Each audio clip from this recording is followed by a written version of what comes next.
నమస్తే అన్న, అందరికీ నమస్కారం.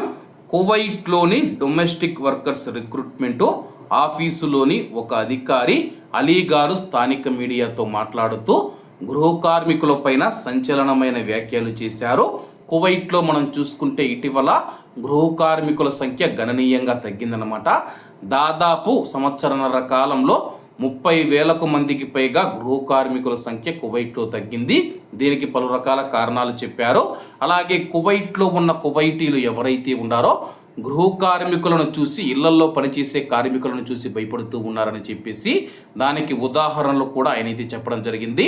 కువైట్లో ఇటీవల యజమానులపైన, వారి యొక్క పిల్లలపైన కువైట్లో ఇళ్లల్లో పనిచేస్తూ ఉన్న గృహ కార్మికులు ఎవరైతే ఉన్నారో చంపివేయడం కానీ, దాడులు చేయడం వంటివి చూసి కువైట్లోని గృహ కార్మికులను చూసి కువైటీలు భయపడిపోతూ ఉన్నారని చెప్పేసి, దీంతో వీసాలు ఇవ్వాలన్నా సరే 1-2 సార్లు ఆలోచిస్తూ ఉన్నారని చెప్పేసి ఆయన అయితే తెలపడం జరిగింది.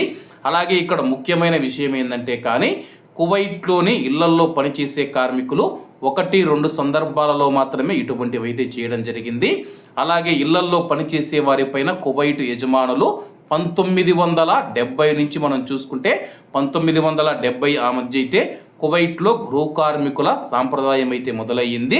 అప్పటి నుంచి ఇప్పటి వరకు వేలు కాదు లక్షల మంది గృహ కార్మికులను అయితే చంపివేశారు. కొంతమంది ఆధారాలు కూడా లేకుండా చేసేసారు. దీనిపైన ఇప్పటి వరకు ఎటువంటి విచారణ జరగదు. కఫీల్ వ్యవస్థ ఏదైతే ఉందో కువైట్లో గృహ కార్మికులను బానిసలుగా మారుస్తూ ఉందని చెప్పేసి ఐక్యరాజ్య సమితి చెబుతూ ఉంది. అలాగే కువైట్లోని మానవ హక్కుల కమిటీ చెబుతూ ఉంది. కువైట్లోని నిపుణులు చెబుతూ ఉన్నా సరే కువైట్ ఏమాత్రం పట్టించుకోలేదు. ఎందుకు గృహ కార్మికుల సంఖ్య తగ్గిందంటే మాత్రం దానికి కారణం ఇళ్లలో పనిచేసే కార్మికులే. వాళ్ళు ఇటీవల కువైట్లోని పిల్లలను చంపివేస్తూ ఉన్నారు. కువైట్లో ఉన్న ఎవరైతే యజమానులను బెదిరిస్తూ ఉన్నారని చెప్పేసి, అలాగే కువైట్లోని ఇళ్లల్లో మనం చూసుకుంటే మానసికంగా వాళ్ళను చిత్రహింసకు గురి చేసి, అలాగే వాళ్ళు ఏం చేస్తూ ఉన్నారో తెలియకుండా వాళ్ళపైన దొంగ కేసులు మోపి, అలాగే తల్లిదండ్రులు మనం చూసుకుంటే పిల్లలను పొరపాటున చనిపోతే కానీ వాళ్ళను ఇళ్లల్లో పనిచేస్తూ ఉన్న మహిళలే చంపివేస్తూ ఉన్నారని చెప్పి దొంగ కేసులు కూడా పెడుతూ ఉన్నారు.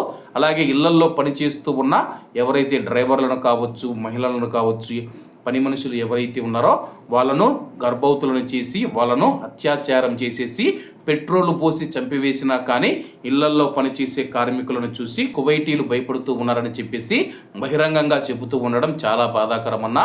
ఎందుకంటే కానీ కువైట్లోని ఇళ్లల్లో పనిచేసే కార్మికుల మీద దారుణాలు జరుగుతూ ఉన్నాయి, దాడులు జరుగుతూ ఉన్నాయి, హత్యలు జరుగుతూ ఉన్నాయి.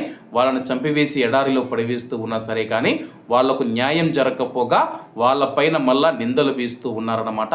ఇటువంటి సంఘటనలపైన కువైట్ ప్రభుత్వం దృష్టి సారించి కువైట్లోని గృహ కార్మికుల కోసం ప్రత్యేక గృహ కార్మికుల రక్షణ చట్టం తీసుకువచ్చినా సరే కానీ అది అమలు కావడం లేదు. చట్టాలు కేవలం పేపర్ మీద మాత్రమే ఉంటున్నాయి కానీ అవి మాత్రం అమలు కావడం లేదు. దీనిపైన మీ యొక్క అభిప్రాయాన్ని కామెంట్ రూపంలో తెలియజేయాలని కోరుకుంటూ, అందరూ బాగుండాలి, ఎందులో మనం ఉండాలి. అందరికీ నమస్తే అన్న, జై హింద్.